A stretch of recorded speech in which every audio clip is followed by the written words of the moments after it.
Hey everybody, this is Pirates with Ben, blog number 56. I'm a 7X fan Ben, and there's a few news from the Pirates community. The Uncommon Fleet Challenge, which I'm hosting, is ending in a week on July 29th. So if you want to make a fleet for that, go ahead and start working on it. So it's basically you just make a 40-point fleet using only uncommon game pieces.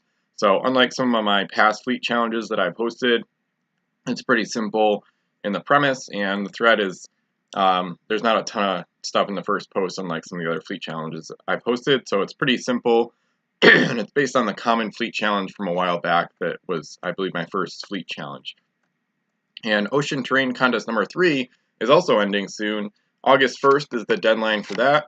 So each person pitches in $20, and the winner is going to get 50% of the prize money. And then there's second and third place prizes too. And basically, you make as much island and terrain, custom islands and terrain as possible, possibly with a board if you want to. So it's pretty cool, and it's going to be really interesting and exciting to see what people have come up with. Wolf responded to the various rules questions that were posted in the past few days. And one thing that I suppose I didn't know, maybe I did at some point, but I forgot or something. But with Wraith, he's the crew where you can roll a 6, and then any crew that's eliminated gets assigned to that ship instead of being eliminated.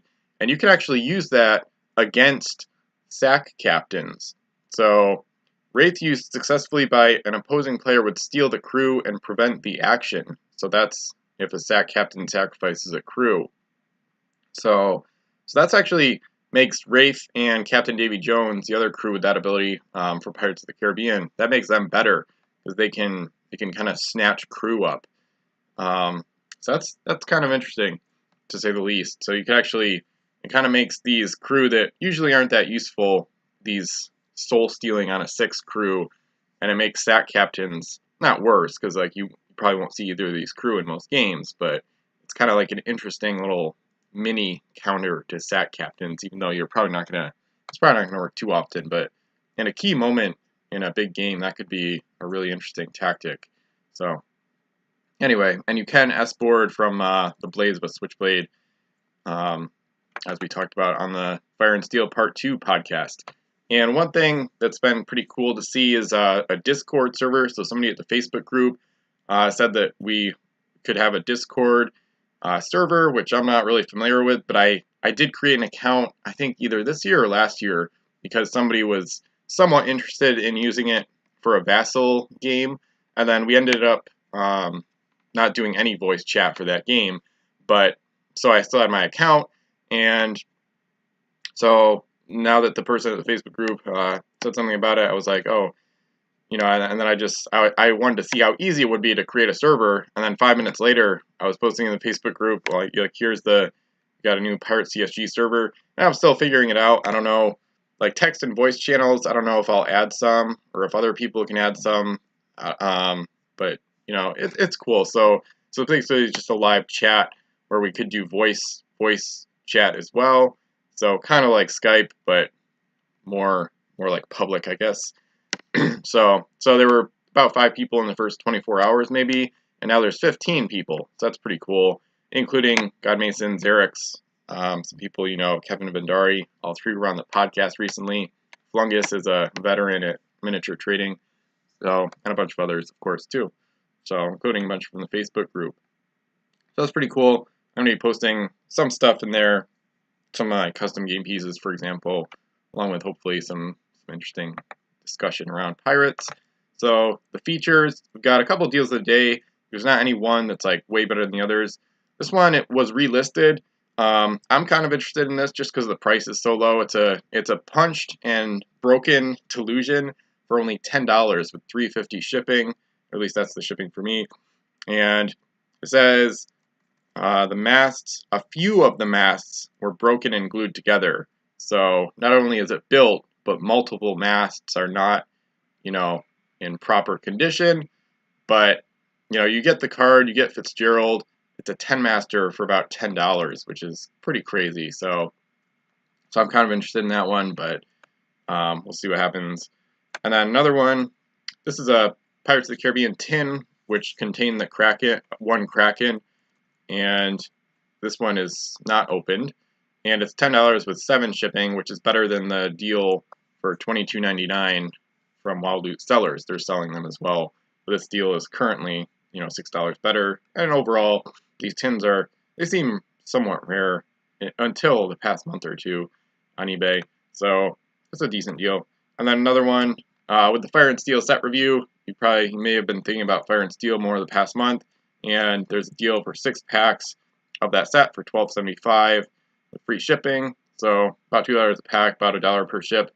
Fire and Steel, not a super rare set or anything, so the price is reasonable about what I would want, I guess, for Fire and Steel. I wouldn't want it to be too more expensive, but 6 packs for $12.75 is solid. It says 152 sold, so evidently other people agree with me on that. So another solid deal. It's kind of fitting with the double podcast episode. And yeah, the part 2 of the Fire and Steel set review podcast is out. It's over 3 hours, so the total set review took like 6 hours, which I understand is ridiculous and kind of unmanageable from a listening perspective. I'm not sure if anybody will ever listen to all of both parts, but you do, thank you. But anyway, so that being said, Fire and Steel is the last of the larger sets, or the regular sets, so there shouldn't really be any more big set reviews that take that long ever again, or any that take more than 3 hours even. So, because Savage Shores is only like a half set size, and we're almost done with set reviews. So we are gonna be able to get the podcast down a bit in terms of time. And a lot of people at the polls talked about like half an hour to an hour and a half being like the general time window. So around an hour, or probably a little more, but around an hour hopefully is what we can get it to a little more consistently going into the future. And I'm gonna do Pirates Card of the Day. It's been a while. Sets 1 through 14 to include Return to Savage Shores, but I got set number 7, which is Mysterious Islands. This one came out in 2006, introduced the Mercenaries and Mysterious Islands, of course, and it numbers to 307, given the convention pack. And got number 226, which is not an LE. Number 15, so that's going to be Mercenary. I feel like it's the Bashaw Folly, but I don't know for sure. And it is. So I think that's the first time I've guessed. Well, no. Well, I knew HMS Endeavor from Caribbean, but that's an easier one to memorize. So I just know it from looking at the cards.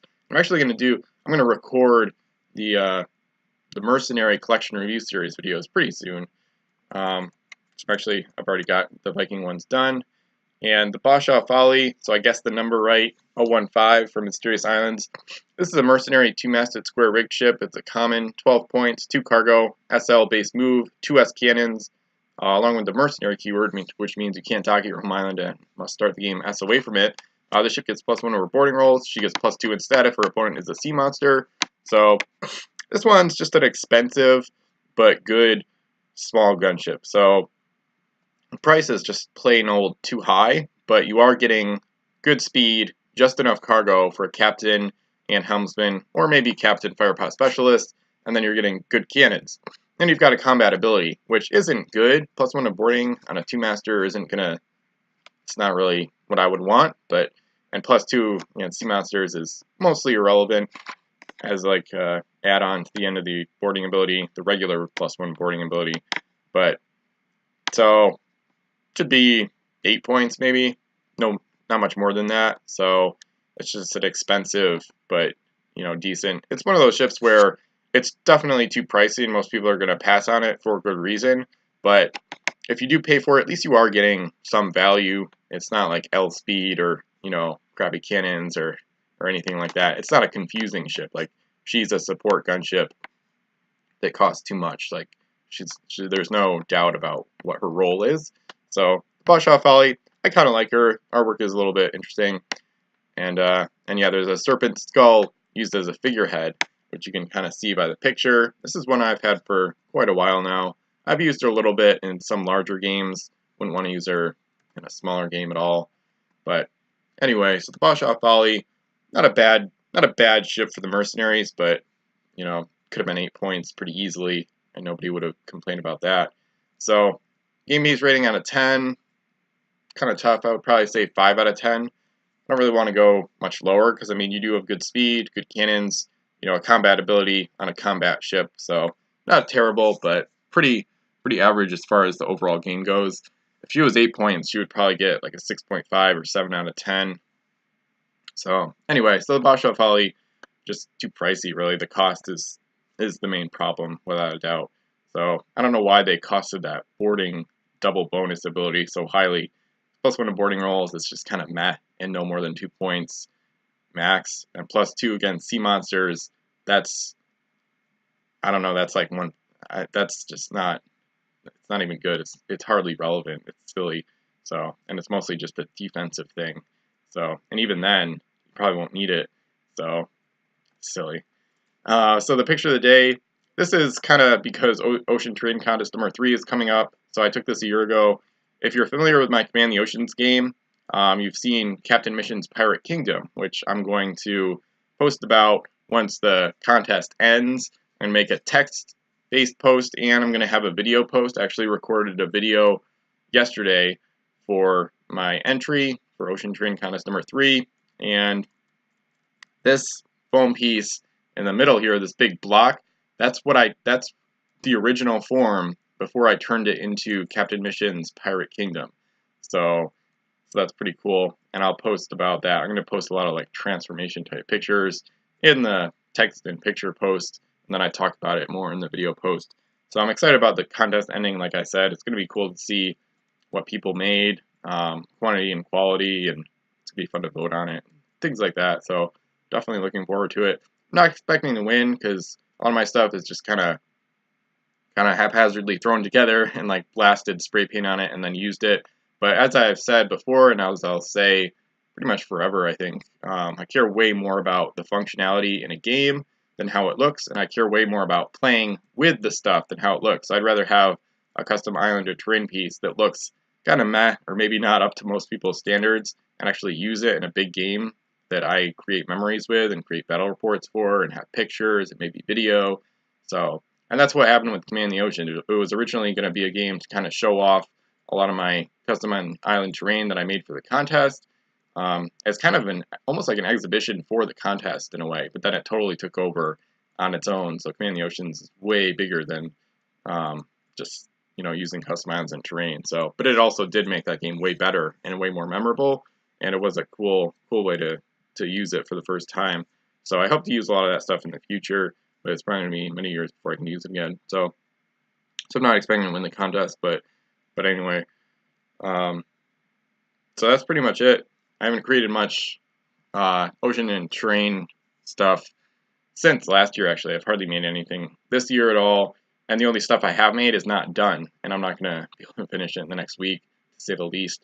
So anyway, there's a ton. I actually have a lot more ideas, so I just haven't had time properly to do all of them, and I don't want to create a lot of ocean and terrain stuff, you know, this next week that I won't use for a decade, because that's just not how I can operate. So anyway, so there's stuff going on. Enter the fleet challenge if you want. Check out the Discord server.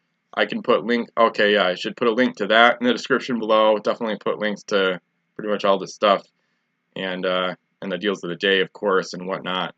And maybe I'll try to find the Bosch Folly online. So thanks for watching. Leave a like and subscribe, and I'll be back soon with more Pirates content.